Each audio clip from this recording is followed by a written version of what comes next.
Hi everyone, welcome back to Mommin'. We're so excited to be with you today for episode 8.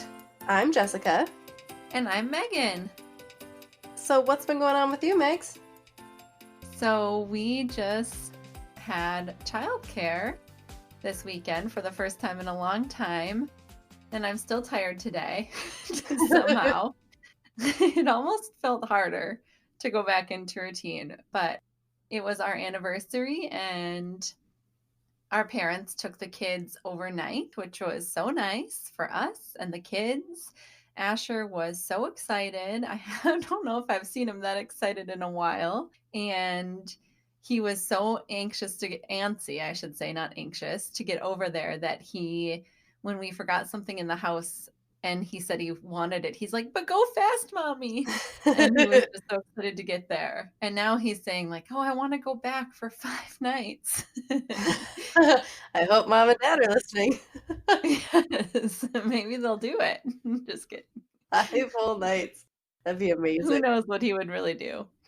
Maybe he needs a break from you guys, too.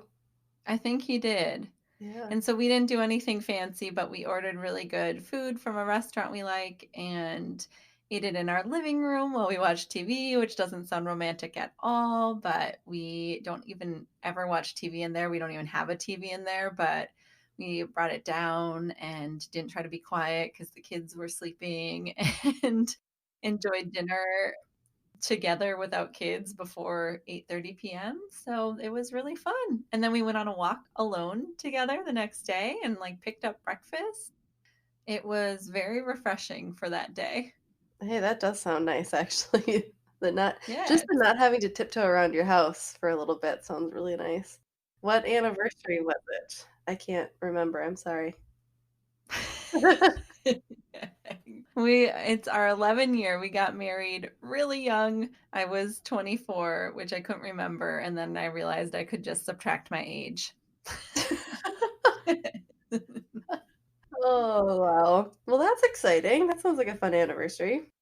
Yes. There's not, like, you can't do anything that you would typically want to do right now. That's fun. Yeah, it was fun. It almost was like we always try to get stuff done or like go on a really fun date. But it was also just fun because you're always so tired. So it was almost really equally fun to just sit and eat yummy food. Oh, for sure. I feel like that's like it's almost like the New Year's Eve thing where you're like, oh, I need to do something and it has to be epic and amazing. And it's like, it never is. And if you just want to sit and relax and do nothing and be in your PJs, that's fine too. Like, that's okay Yeah, too. Yeah. Well, that is fun. And did you guys do gifts or was that your gift? that was our gift. That sounds We never do gifts. Sometimes Patrick does. We always say no gifts. And so it's actually been a fight before an argument, I should say, because he like gets me a gift after we've talked about like our gift is like going away for the night or getting this yummy food.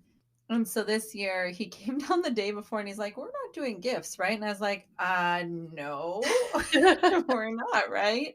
But we fixed up, the two of us have been fixing up our upstairs and have really wanted a seating area. So we got a set of chairs and that was our gift. So Oh, nice. Well, that's exciting. yeah. Very nice. Yes, off of Marketplace. Yeah. Hey, they're cute though. The pictures look cute. Yeah, you saw them too. Oh, that's right. I saw them in person. I forgot. Mm-hmm. Yeah, they're really nice. They're like not perfect, but they're perfect for what we need them for. Yeah, and they fit that space nicely. Lovely. What about you? Well, What's new with you? there's not too much new. The only thing I was so excited, I actually got ready today and like did hair and makeup, which I mean, I can count on one hand the number of times since March, the number of times I've done it. But I'm trying to do better about taking a little bit of time for just me and not like, I've realized, folding laundry and watching TV is not necessarily taking time for me, but like getting ready and, spending 10 minutes doing something that just for me makes, and on a regular basis, getting ready and putting effort into my hair and makeup does not make any sense because I don't go anywhere, I don't see anyone, and I'm with 2 kids who mess everything up all day. But it felt nice to do today. It was a nice change of pace. So, and my daughter, I'm wearing a flannel t-shirt, so this is by no means fancy. I mean, I used to wear like a suit jacket over a nice dress for work. And that's what she used to see me in, but it clearly has been long enough because she saw me and she goes, "Oh, mommy, I love that shirt that you're wearing. That is so beautiful." But I hadn't buttoned it. I had just, a t-shirt on underneath it. And she's like, "But we need to button all your buttons up to the very top one so it looked a lot more interesting." Post Nora. But But you do look very cute. It's a cute well, outfit, thank and you. your hair's cute too. Well, thank you. It's a one-time thing for the week or month, so don't get used to it. I know I don't do I mean, it hasn't been cut in so long. No, that's the other thing, it's just too long now, like, I mean, one of us has to invest in hair cutting scissors and just take the plunge and trust each other.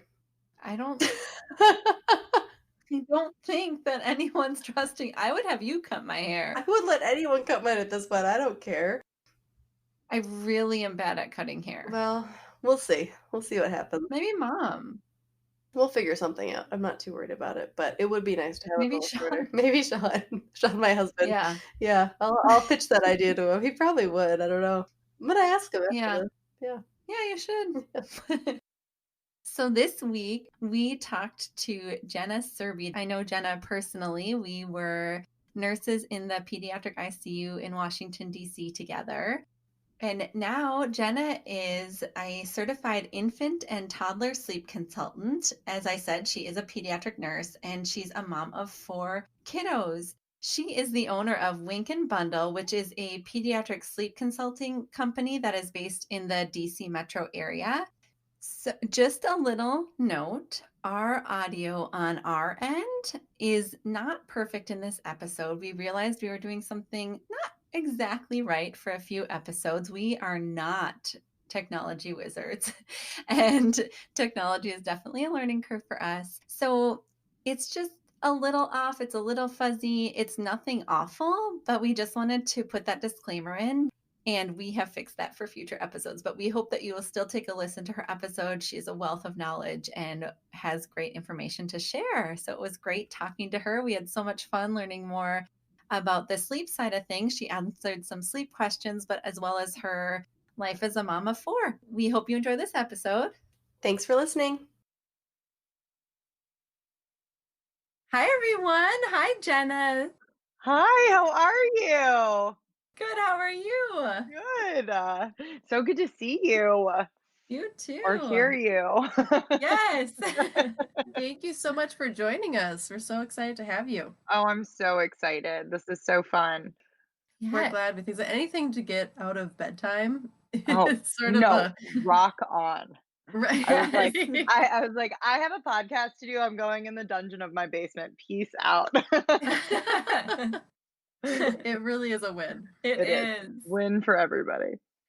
And we'll just have you get started with telling us about yourself and your family, kind of where you live, what you do, all of those fun details. Yes. So, my name is Jenna Searby. I am the owner of Wink and Bundle, which is a sleep consulting company. I live in the DC area, but I honestly think that I've had more clients in North Carolina and in other parts of the world other than DC, which is hilarious, but it's good for virtual, and all of that has really helped my business out in that regard, which has been great. And I've gotten to connect with so many awesome people around the country, which has been a real big bonus. But I grew up in DC, went to Florida State for undergrad in child development, and then came back home and did a second degree program at Marymount University to become a nurse.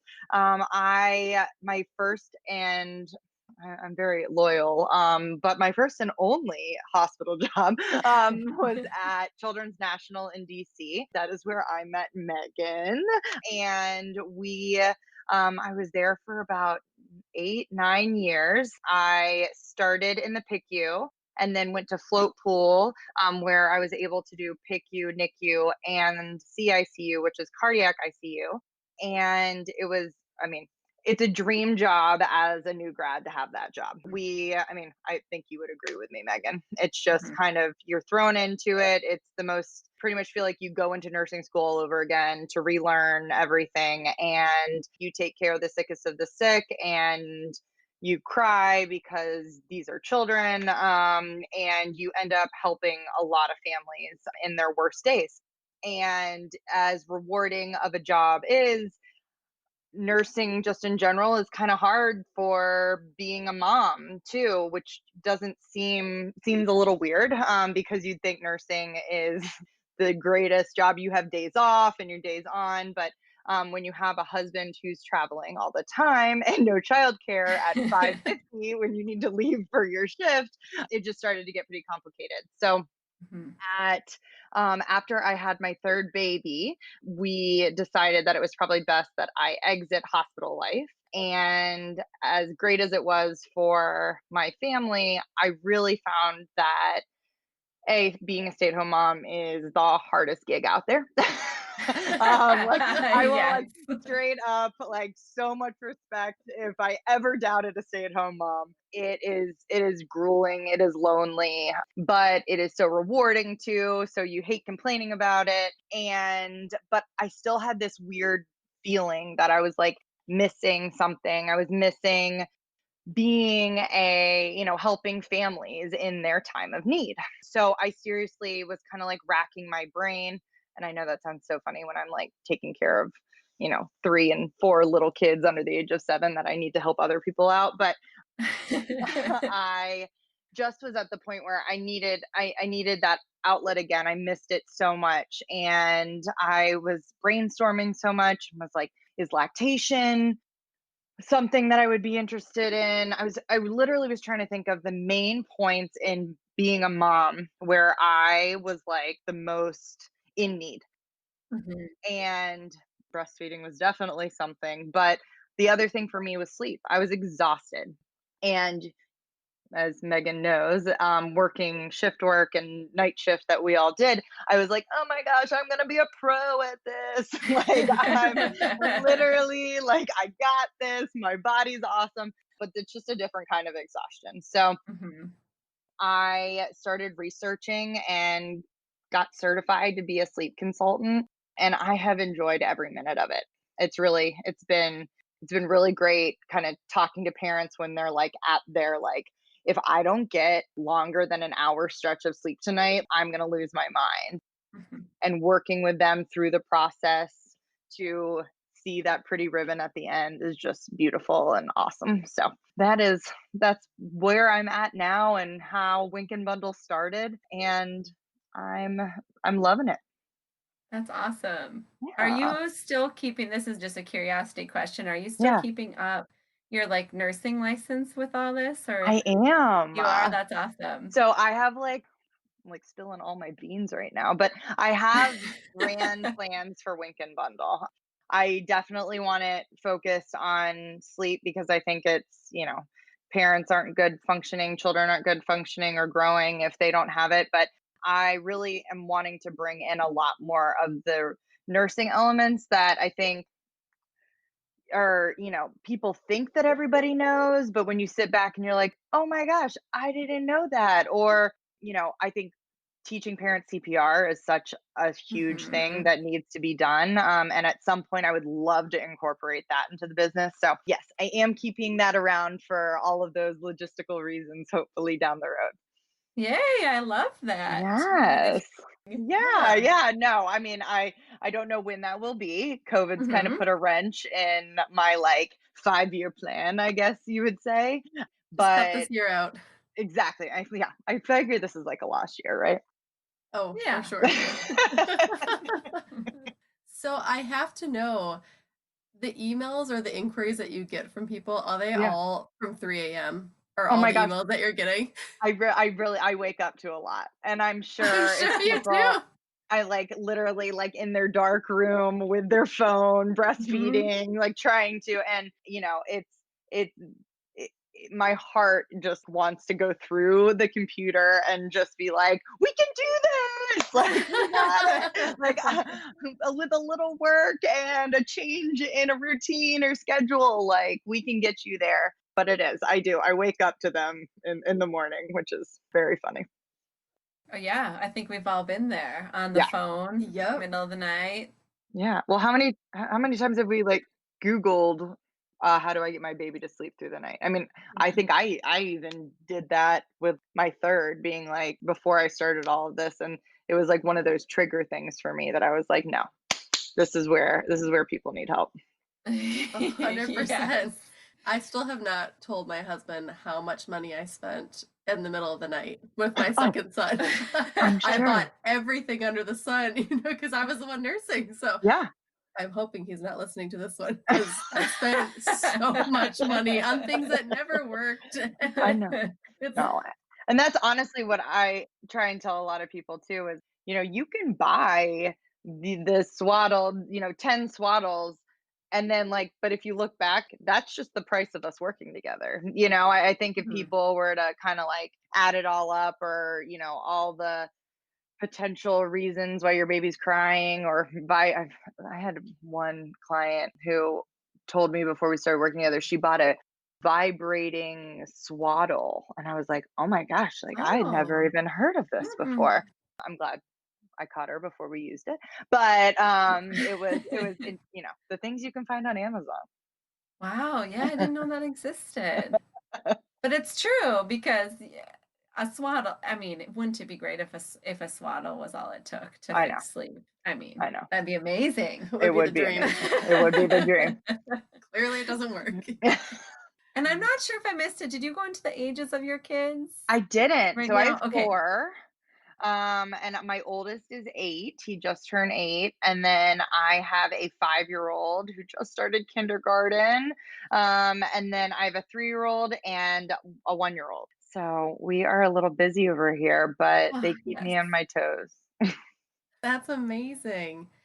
So, just started kindergarten. Are you doing virtual or are you in person or what? We're in person. My kids are all in private school. So they, I had less overall blanket to kind of be under, smaller class size, etc. And it's funny, this year I actually have 3 different schools because my oldest is going to his father's alma mater.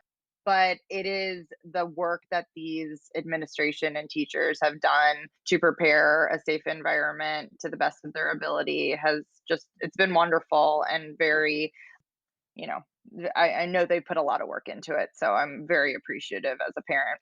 For sure. And if you're comfortable talking about Yeah. it, when did you guys how did you guys decide to have kids? How soon into marriage did you start having babies? Oh my gosh. Well, I had them fast. Yes. I love, I mean, sounds so generic. I love children. But so my husband's one of 7. I'm one of 2. I think we both always knew that we wanted a bigger family. I think a bigger family to me was 3. I think to him, like 7's normal. Like he Mhm. was number 6 too. So he was like there was someone always around in the house, activity all the time. I can tell you guys, I remember my first Christmas that I spent with them. I didn't have any kids at that point, and there was like a baby boom, and there were like so many nieces and nephews. And I remember at one point like going in the bathroom and like hiding for a few minutes because I was like, I literally need to breathe. There's everyone's opening the presents at the same time. In my house, it's like your turn, your turn, your turn. But yeah, definitely that was it. Definitely can tell you though that after I had my third, which was my like number in my head, I totally knew I wasn't done.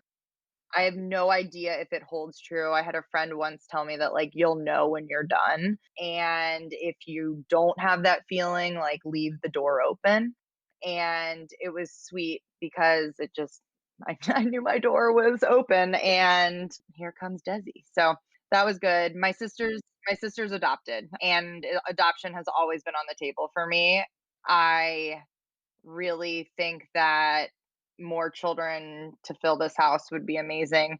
And I really think siblings are the best gift you can give your kids. So I'm on board on the kid train and it was the best present my parents ever gave me. So I'm pumped about that. That's Oh, awesome. yeah. Yeah. How soon after you had your third did you have that feeling of, nope, I want one more? Was it in the hospital or was it once you got home? Um, Probably, I don't know. I think like I knew, I don't know if you guys felt this. Maybe I'm just like so weird, but like leaving the hospital, I knew that like I wasn't closing that chapter of delivering again, maybe. I I don't know, it's the same feeling. Like I remember, oh gosh, this is like so embarrassing to say out loud, but like on my last shift before I had my baby, I remember like being like, this is the last time I'm going to be touching this elevator button, Oh. or this is the last, like, just like having those weird feelings. And I know that it Mhm. wasn't there. So yeah, that was, I, and I just, I don't know, four sounded great. And who knows, five might sound great. We're, I'm happy where we are now though.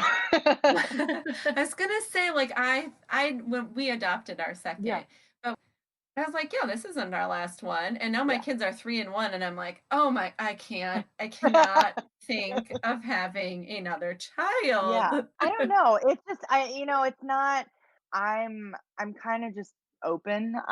Mhm, I don't like to close that door because I feel like the second I say it and say mhm, like this is my fourth, like I'm gonna get a positive pregnancy test, or I'm gonna, feel the urge to apply for adoption, or something like that. So mhm. I think there's a lot of people out there who have a lot of feelings about what the perfect number is for children, and you guys would be jaw dropped the amount of times I just get like, are you done? You have your two boys and your two girls, like you're done, right? And it's kind of shocking, where I kind of want to be like, no, no, no, I'm having five more. And like, but it's, it is what it is. Everybody's entitled to their opinion, but it's, I love kids, and I love watching my kids be with their siblings. It's just, I think that's one of the greatest gifts that I love watching as a parent. That's so fun. Yes, I've like, I don't think my kids are the right ages, but I always thought 4 kids sounded so fun as they grew up, Yes, no, like I'm with you. for them. Yeah. So Right. I had someone once tell me that, like, close your eyes and envision your Thanksgiving table. Mhm, And I know that sounds like so corny, and obviously there's tons of different things that go into it, finances and da da da. Like I'm not trying to mhm. say that everybody on earth needs to have 500 children, but I do think that they are such a gift, and if you're able to and willing to, it's a wonderful, wonderful thing for your family. Yeah. Especially, I mean, it makes sense too. If your husband grew up with 7, Yeah. 2 probably seems like, what are we doing? Do we Right. even have a child? No, Just kidding. my family thinks I'm like batshit crazy. Like I like hands down, they think that I am cuckoo and that I'm losing my mind over here. But it it is what it is. I hope they love each of my children once they're out and members of society. Oh, I'm sure. And are both sides of your family close to you as your husband's side? Do they live close? Yeah, Okay. yeah, both Well, are around. It's wonderful. It's really great to have everybody here. Yeah, that's awesome. wonderful. Yeah. And so, was there anything you grew up with two, your husband grew up with seven? Was there Yeah. anything that was super surprising to you as you became a parent? Literally how much my heart can grow. I know that sounds like so dumb, and every mom sitting there probably shaking their head listening to this, but it's like I had extreme, I think the most anxiety, maybe the most anxiety I had as a mom was the day before my induction with my second. I literally, I was like, my baby, he's not gonna think I love him anymore, and like freaking out. But then I also was like, I don't know if I can love someone that much more than I love him. Mhm, And it like freaked me out. And of course, the second she was born, I was like, whoa, this is amazing. I love you just as much. mhm. But yeah, just the growing of my heart is insane that it can spread so far. Yeah. I think that's really common to Yeah. feel that way. Right. You just don't know. I remember after I brought my second child home, my dad was putting my daughter to bed and I heard overheard her. I had had a C-section, so I was in bed, and I overheard her saying, "But mommy and daddy don't love me anymore."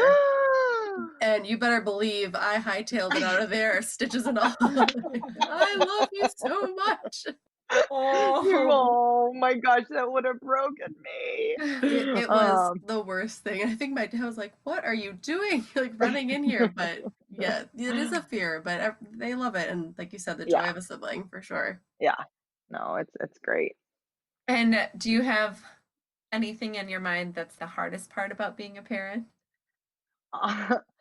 The physical exhaustion, I think, is, real. I think you go into it knowing, I mean, taking even sleep aside, the lack of sleep is huge, but the physical at the end of the day where I'm like, "My feet are aching," like, how many trips to the fridge did I really do today?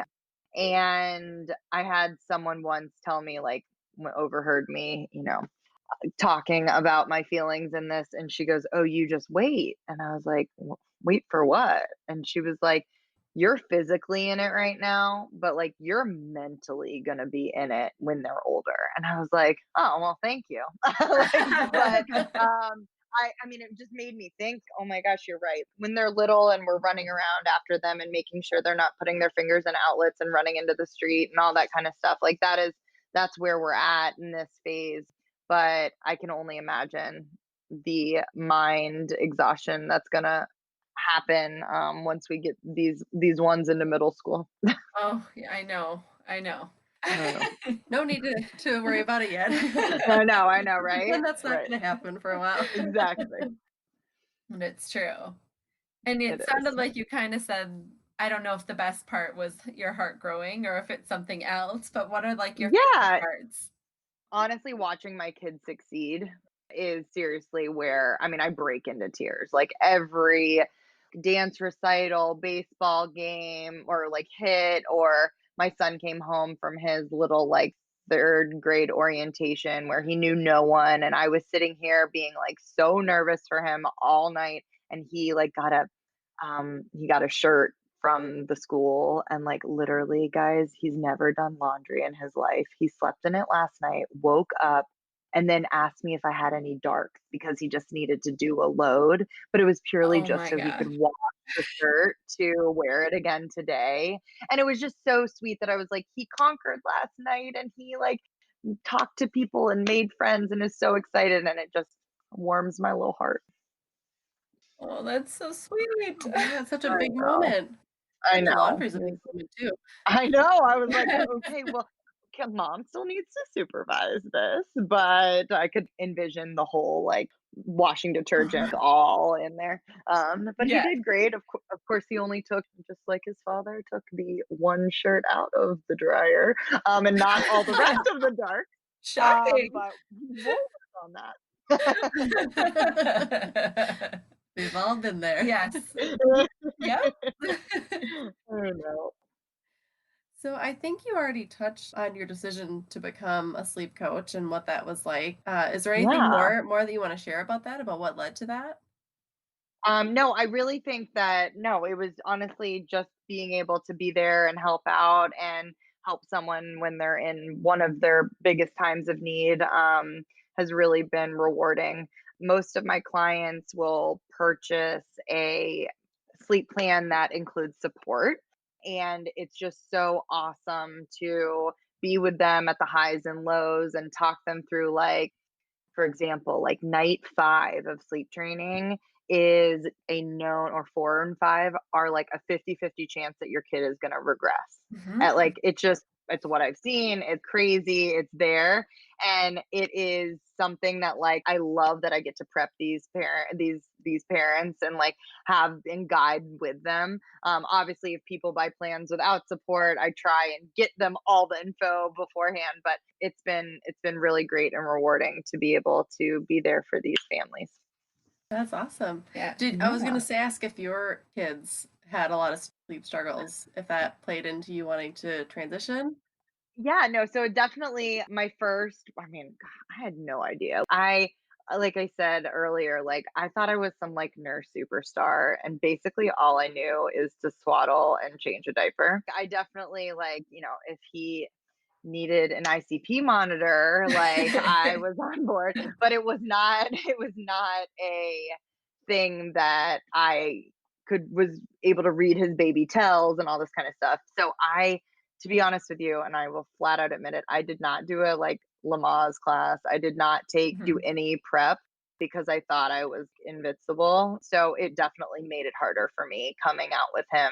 To give you just an example, I remember like I was still up feeding him in the middle of the night, 2 feeds at 9 months to get him to go to sleep. And now, just to my fourth was sleeping through the night at 9 weeks. So it was, those are like my two extremes that I say. Obviously, they're two totally different boys. My second had raging colic, which I don't think, oh my gosh, don't ever let my third daughter hear this podcast. But my third daughter was a wonderful surprise to us. And I don't think that she would be here if it wasn't for that. Because to be honest with you, like the colic almost drove me over the edge. She didn't sleep. She was up crying from 10 a.m. in the morning until like 8 p.m. at night. And then was up like every 3 hours. And looking back, I definitely think there was colic to play, but I Mhm. also don't think that I was appropriately watching her to get her to sleep appropriately either. So when I talk to parents who have a similar situation, I very much we look at the whole picture and definitely zone them in more to looking at wake windows and stuff like that with those kids, because it might actually be an overtired issue, not necessarily a colic issue. Mhm. So my older two definitely set the pave work for me to think about sleep. And my latter two reaped the benefit of me being a little bit more hardcore. I guess I also reaped that benefit, but it's been cool to kind of see two approaches of even one parent and how you can kind of change that around with just using different methods and that work for your own parenting philosophy, which is cool. And what does it look like if you're willing to share? And that sounds like Yeah. something I would have loved. Yeah. What does it look like when they get that support plan? Like, how often are you talking, and like, how are you helping Oh, those parents through that? so basically, I work with prenatal. So any, moms who are just really want to be ahead of the game Hmm. to up to 4 years old. So obviously there's like I have like a newborn package, an infant package, and then a toddler approach to how I handle things. The newborn package for me is I have a newborn sleep foundations guide that I send over, and then we end up chatting for, 45 minutes talking about anything under the moon that they want to. And then we reference the guide and kind of walk through what their goals are for the certain phases where their child's at. And then we touch base later on with any questions once they start implementing the plans, or not even plans. That Let me just be clear, in that newborn phase, I is all about just setting a tone. There's Hmm. no sleep training happening there. I know I did not coin this phrase, but it's more like sleep conditioning. It's more like helping guide your child to feeling comfortable laying flat, or getting them out of their day night confusion, or watching their baby sleep cues so you don't push them to be overtired, which ultimately makes it hard to go to sleep. So that's what we work on a lot there. And then once the child is either 4 months or like around 12, 13 pounds, that's when I'm like, gear up and we can start actually doing some kind of methods to get more stretches, longer stretches. A huge misconception of sleep training is I 100% think that feeds at night can be included even when you're sleep training. It's not something like, not all 4 month olds are ready to let that go, whether it's their weight or, biologically or anything like that. So, what I love is working with individual families that will reach out to me with issues. We'll have a 15-minute discovery call where I will talk with them about how, what my process looks like how we would work together. And then once they decide to move ahead, I will send them over an intake form that asks all kinds of questions to give me a better insight of feeling like I'm there. And then they will give me like some log days so I can actually physically see what their days are looking like. I love this because sometimes when you're talking, it's not you can't get the same picture as if I'm like sitting there looking about how it's actually playing out. Mhm. So that's awesome. And then we will do that. I will gather all that information and nerd out with it and get over a sleep plan to you at that point. My biggest thing that I love is in every plan that I give a client, I have two plans, methods in it. My plan A's are a little bit more gentle, I guess you would say. And then my plan B's are not that they're harsher. I never like, okay, just put your child in there and close the door and walk out. That's not my style. That's not how I groove. But there are some children or some more strong-willed children who actually get stimulated by their parents' presence. Mhm. So, having an alternate backup plan to divert to if parents, are a little hesitant, so they want to start the more gentler plan, but then they realize like, no, actually we're harming or we're teasing our child pretty and so they'll like switch over to the plan B. But I when a client does a customized, I mean a support plan, we work together for 7 days. It's an email in the morning and an email after the last nap so I can help them set up for bedtime. And we talk, and throughout that week what I love is just I literally am creating little mini sleep consultants. I know that sounds so weird to say, but I'm just teaching these parents the quote unquote rules or why scientifically this is happening with their child's brain so that when we depart, I never guarantee sleep is going to be 100% because some children take 2 weeks to get into a good groove. Now, obviously, if anyone wants to buy additional support days, they're more than welcome to. But I also don't, I personally feel like by the end of 7 days, working with a family and talking through the reasons why, that they have a great foundation enough to continue that work. So that's how the process works. That's so awesome. I feel like when I was trying to figure out what to do with our son for sleep training, I feel like I would have loved that last, okay, this is what happened Yeah. today. And like, just tell Yes. me what to do. Yeah. No, and that's honestly what I think is the most beneficial is, okay, can you tell me why that nap was so crappy? Uh-huh. Or can you tell me why they're literally not you're telling me to put them down awake, but they're just crying. Why is that happening? And, you know, in that perfect example, it's probably because that there's a crutch there that the parents aren't aware of that you have to start to work through. So it's so intriguing and it's so personalized because every family is different, let alone every child, which is cool. Hmm. Can't believe the emotion I feel from this because I'm just like, it's like bringing me back. And I'm like, I needed I know. I that. know. I know. Well, it's a level of trauma too, because you're like you said, you're so tired, you're just Yeah. panicked, and I think having someone tell you what to do because you're on the Google and Mhm. you're Yeah. not getting any answers that are specific to you. So having Mhm. someone Yeah. say, even if they just say, "You've got this, tonight's gonna go great," have knowing that you have a check-in in the morning would have been so reassuring. Oh my gosh, totally. And knowing, I mean, I'm the same. I'm horrible at working out. Okay. Like I'll fully admit that to all of you. And I'm, I need support there. I need someone in my back corner pushing me and motivating me, or honestly, just even so like that awkward feeling of, I have to tell them that I didn't work out like that kind of feeling. If you need that, that's one thing that I think a lot of my clients are like, I loved that I had to kind of answer to someone the next day too, and I didn't just bring my kid and my 3-year-old into bed with me yet again because at 3 a.m. the last thing I wanted to do was sleep train them. So it I think it definitely helped. And you said you work with kids up to age 4, correct? For yes. So what kind of, if you don't mind sharing, what kind of things are you Yeah. working on with those older kids?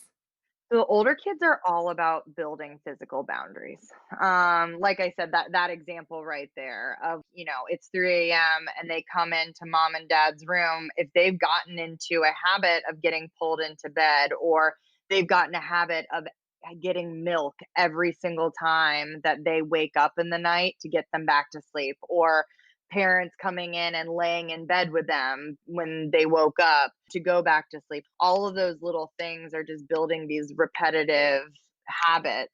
And so, I mean, I'll fully give an example, personal example. My daughter a few months ago thought it would be really awesome to take her pull up off every night. And she was peeing her bed by taking her pull up off. Oh, And I was like, nice. "Oh, you're so special."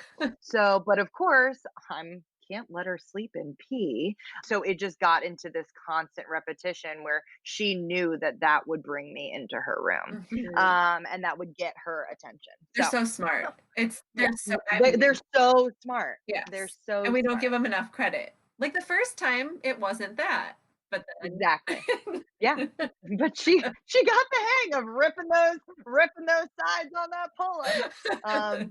So we worked through it and now we're good. But it's just all of those little things that you don't realize that if that happens for 2 weeks, a habit's formed. And then you've just all of a sudden went from a kid who was maybe sleeping great through the night to all of a sudden being up and you're not getting any sleep. And so it's a lot of working with parents to help guide their children back to those ways for the toddler stuff.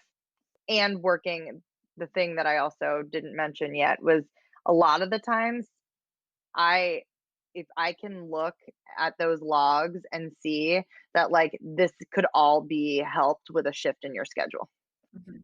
That's like a big thing. My two biggest things when I talk to clients, I always want to work on their schedule first, because if I can fix their issue with their schedule, obviously it's easier for everybody. And then I will look at anything that might be habitual or be getting in the way that needs a sleep training method to back up on. That's awesome. Awesome. Yes. Amazing. Well, we want to give you a chance before we go into some specific questions to give sort of a Yeah. disclaimer if you want to. Yeah. Obviously, yes. I right now am not giving any medical advice. This is purely just me being here to help guide and inform. And if you have any issues with your child's health or well-being, you really just need to seek out to your pediatrician. They might guide you right on back to me, but I would rather you talk to them first to make sure that this isn't anything that has to do medically. Awesome. So I have one that I have always been curious about, and you sort of mentioned Yeah. this. So when a child's overtired, it's hard for them to fall asleep. But why? Because they're so tired. I was so frustrated by that when my son was having trouble sleeping. No, they're cortisol. Like it's just a rush. They're overtired, and it once you start getting in that pattern, they just actively cannot get themselves to sleep. So those are those times where, a, a rescue nap or something like that, kind of when they're younger, especially and newborns, like you need to find a way to get them sleep, because your pattern's just going to keep getting worse and worse throughout the day if the overtiredness just elongates. Good to know. Yeah. Okay, here's another one. What Yeah. about, and my son was this too, Yeah. the early morning wake up. Hmm. He was a 4 a.m.er at like Yeah. a year. Yeah. Um, Super common. And this all a lot of time has to just go back to schedule.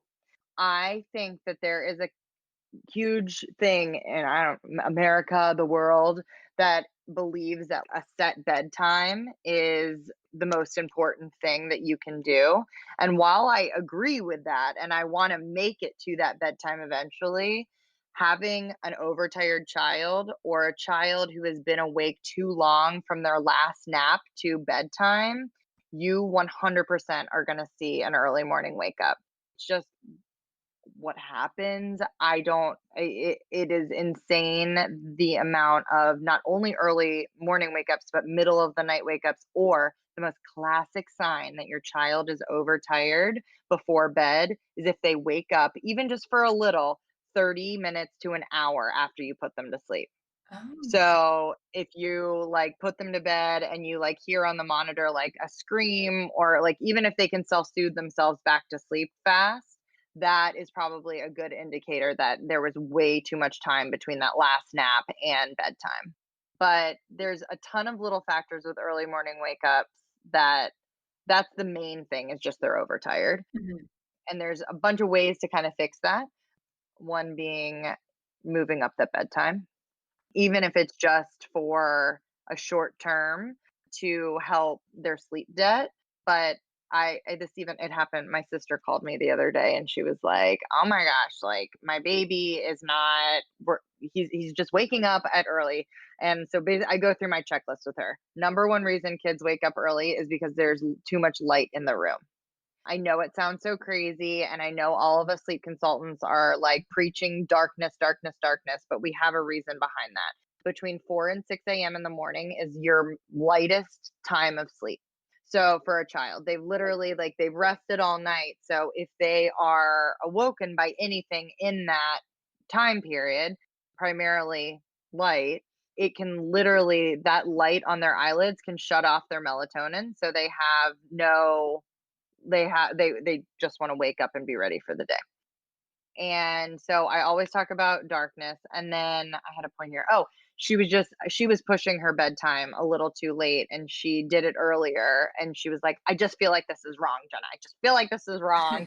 And she called me and she was like, "Jenna, he slept until 7:45. Like I like he's my alarm, and I like missed my alarm." And I was like, did my little happy dance over here. But it was, so those are definitely, those are two of the issues. There's, a few around the schedule, but like if they didn't get enough daytime sleep, that's another reason you can see those early morning wake ups.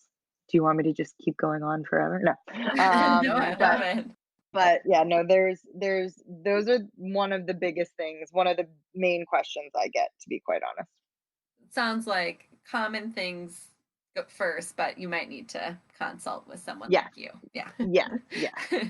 So here's one. What Yeah. age should children be dropping their nap? Oh my gosh, this is a great one. So it's all kid dependent on here. And the things that I have, so no matter what, and I'm going to say this for everybody in the back, even if your kid is dropping their nap, you want to make sure that they're having some kind of quiet time. Thank Okay. you. It is, yeah, it is, it's sanity for us, but like they do need to have some kind of quiet time. Mhm. Whether if that's sitting on their bed playing with Legos or blocks or something, not an electronic, listening to stories on like the Alexa, or audio recording, like those, doing something like that, that just can decrease and not get them super overexcited, is really important. You can sometimes see this as early as, I hate to say this out loud, but 3.5, I mean 2.5. The most common age you see this is between 3 and 5. And the number I want parents to continue to offer giving it as an option, especially if they're 2.5, until they're 3. Don't even stop trying. Now they might not nap, but I really want you to keep trying. I do think that the biggest thing with naps is between 3 and 5, if it is disrupting your bedtime sleep. So like if you're finding that it's taking your child going to bed longer than normal, if you are, if they're just literally getting like a second huge wind and they're not able to actually go to sleep, or you're seeing them wake up in the middle of the night, they might actually just be getting too much total sleep. So those are kind of things that I do. Before I have clients like totally X out the nap, I'll have them decrease the actual nap time by even 15 minutes or a half an hour. Can really, really help, where they might need it, but they, don't need all of it pretty much. How long do you suggest that quiet time be? Do you have recommend if they've dropped the nap, but they're still doing Yeah. quiet time? No less than 30 minutes. I'd love if they're happy an hour. I think that that would be great. I think it's good for them to kind of turn off and play. So, you know, I personally like it to still be in their bedroom. But if you can set up an area or something like that where, you're room sharing and you need to figure something else out, that's fine too, as long as it's just not stimulating. So I'm overdoing it with the 2 hours. No, no, hell, if your child will do 2 hours of quiet time, girl, you do that. I love it. No, I think that's amazing. It's so good for their brains. I think that that's a huge misconception where moms will feel or dads will feel bad that they're like their kids just awake a lot of the time. But like those little moments, like even in the morning, I don't know if you guys have had kids who like literally will like talk and jabber. And like you don't need to rush in right away. You can let them have that time to process waking up. I mean, Lord knows I need it. But to process, and same at night. I love that it takes children at least 10 minutes to go to sleep at night. Even the best sleep trained kid, I love that they like need to decompress and kind of talk it out and move around and shuffle. So doing that during the middle of the day is awesome too. Yeah, that makes sense. Yeah, I love that we have a card saying, yes, let's continue rest time for quiet time. Yes, Yes. yes. Hell yes. What is your favorite piece of sleep advice if you have like one favorite Oh my thing? gosh, I have one huge one that I Oh, love, and I never thought that I would ever say this, especially for with my prior two, because you hear a lot of times never wake a sleeping baby. And as much as, yes, every parent wants to never wake a sleeping baby, there are times you need to do it. And one of the times that really needs to happen is in the morning.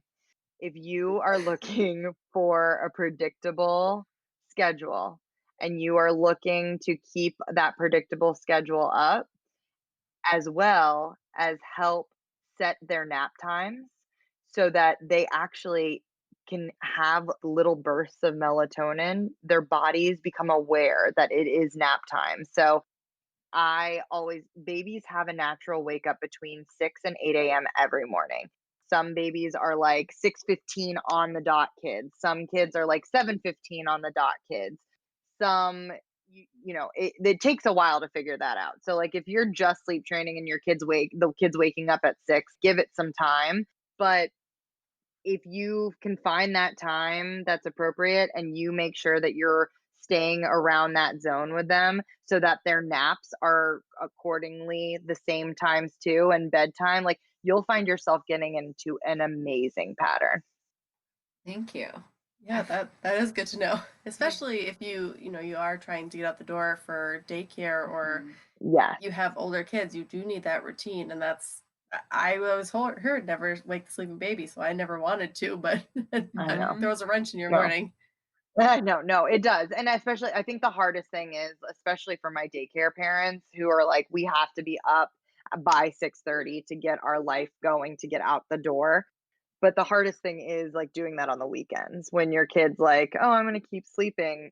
And you're like, well, wait, but now my nap is an hour later. And they're like having to calculate numbers in their head and all this kind of stuff. And like, it is frustrating, but keeping to that schedule, like maybe with a 20-minute grace period or something like that, obviously is going to be better for you in the long run.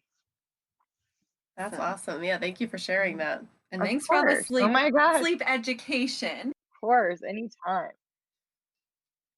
And then, so I feel like this is always helpful for me because I'm always trying to figure out, we're going to shift gears now, but Yeah. how are people making it work? Because there are days that I feel like a crazy person balancing my Oh, two yeah. children and trying to do some work things. So any tips about how you make it work with 4 kids and your own business and your husband working? Like, it's a lot. I mean, right now, honestly, we're doing it one week at a time. Mhm. We literally are like kind of looking, my husband is in IT.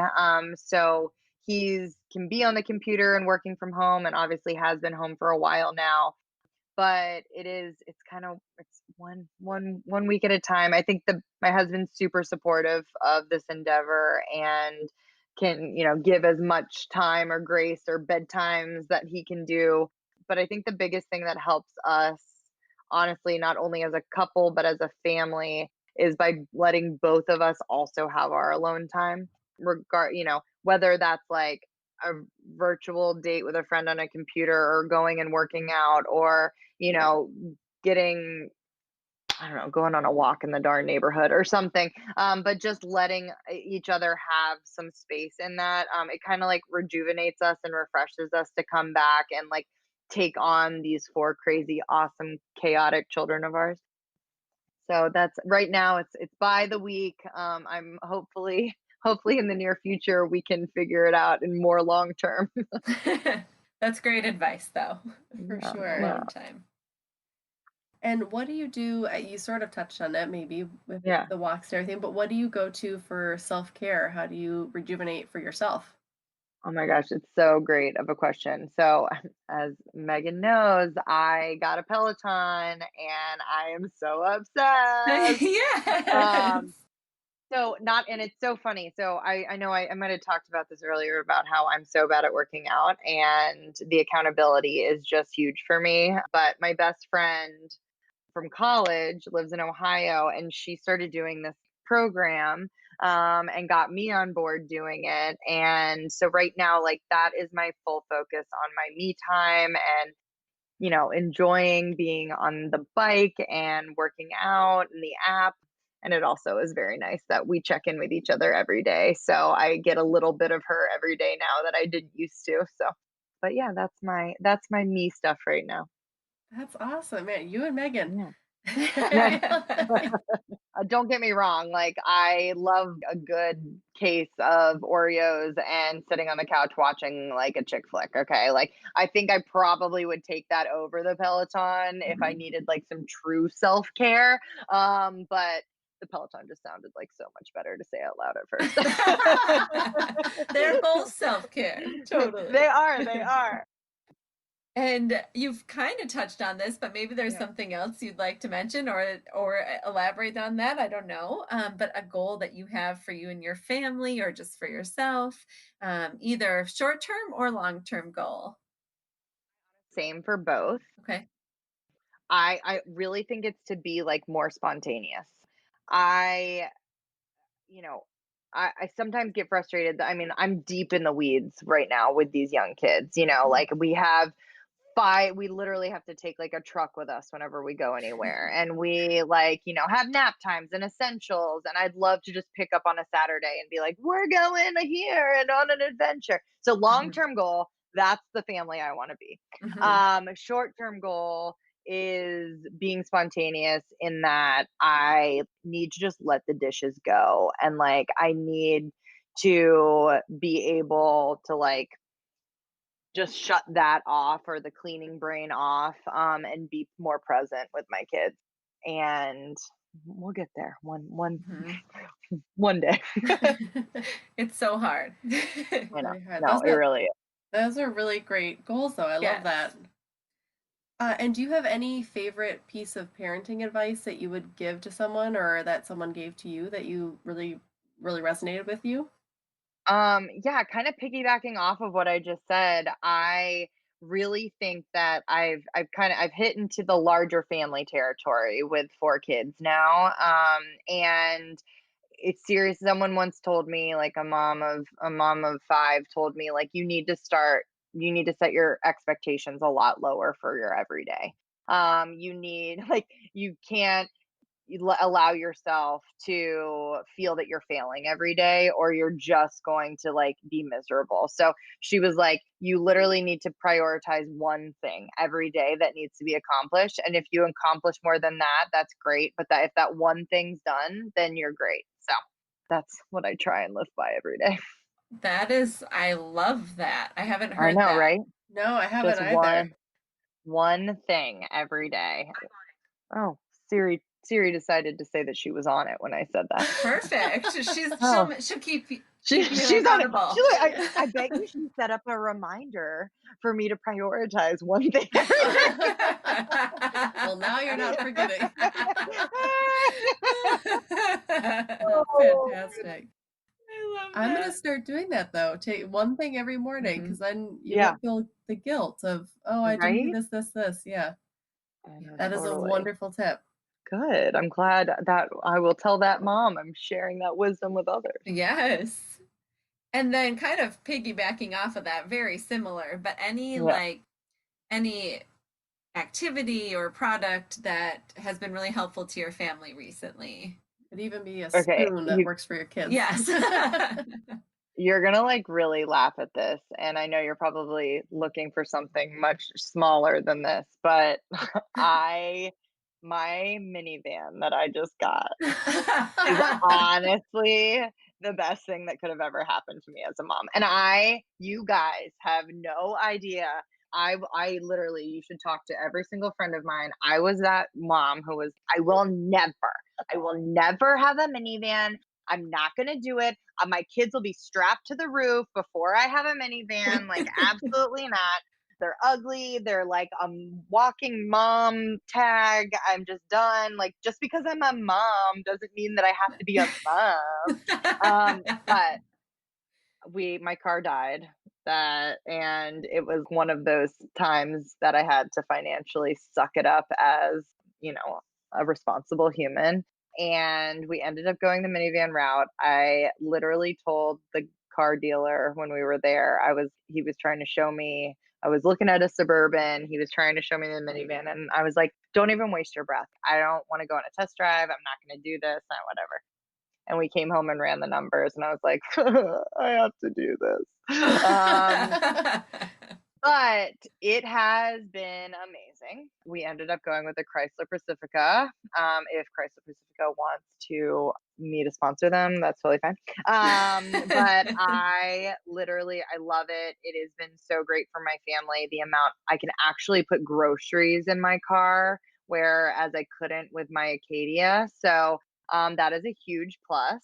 And my stroller at the same time, guys. It's like Oh, that crazy is. town. Yeah, I that know. is nice. But I'm here to be that person for anyone listening who's like, nope, I'm that mom who's never going to get a minivan. And I'm here to tell you, if that day has to come for you, it's going to probably be the best day of your life, and you're not even going to know it. A minivan was my car. That was the third car at our house as a high school student. And so I personally, like, you can fit a lot in a minivan. Like, You can. I drove to I did cross country skiing. I Yeah. was the driver. We could fit it all. So I am know. 100% on board for a minivan. My husband is you. See, Oh, that's oh my so gosh, funny because Sean, my husband and I were just talking about this yesterday, Yeah. and that was his reason for not wanting it because he said, because we're going to be the family that everyone calls and says, well, they have a minivan so they can take our kids. And I don't want to be picking up everyone's kids. And I hadn't even Dude, thought of that. I thought, oh, you're I right. know. It's Oh, so true though. But it's like we went to the beach a month ago, and I don't know if all minivans have this, but ours, you like has stow and go seats. So when you're not stowing the seat, there's like compartments underneath in the car that you can pack stuff into. And like Oh. it was our kids used to like literally have an inch around them in the car when we would go on trips, and they were like living their best life back there. And I was living my best life up front, and it was just, it needed to happen. And I'm glad it had to happen, and my hand was forced, or I'd still be in that cramped Acadia right now. And did you call back the same dealer and say, Oh oh, my gosh. No, I should have. We ended up not buying the car at that dealer, but I should have, because I was definitely sassy that I love day. it. Why don't we have you tell us where people can find you? Oh my gosh, that would be amazing. So I have a website, www.winkandbundle.com. You can also find me on Facebook, but also on Instagram, I think is probably the easiest way right now. And my handle is just Wink and Bundle. And through Instagram is also the link to the website that we can schedule a free 15-minute discovery call, where we can like learn a little bit about each other. I truly think that, everyone has a choice, the sleep trainer or sleep consultant that they want to work with. So making sure that you guys both, we vibe, and, you trust the process and you trust me with the process is huge. So I love having that call because I think it's so great to kind of feel each other out. And I love the aspect of being able to dig down to your personal issues, and not something that like generically is a problem out there. Awesome. Well, thank you so much. This was incredibly helpful. I feel like I just took No. away so much. So I really Agreed. appreciate it. And No, I'm so glad. This was awesome. thank you so much for joining us. Yes, thank you. That's so much fun and so nice to see you. It was good to see you too. And you guys have an awesome, awesome week. You too. You too. Okay, Bye. bye. Thank you so much for listening to this episode of Mommin. Once again, you can find us at Mommin Podcast on Instagram, momminpodcast.com. We would love it if you would have it over and give us a rating and review and share this with your friends. Thanks again for listening. Bye.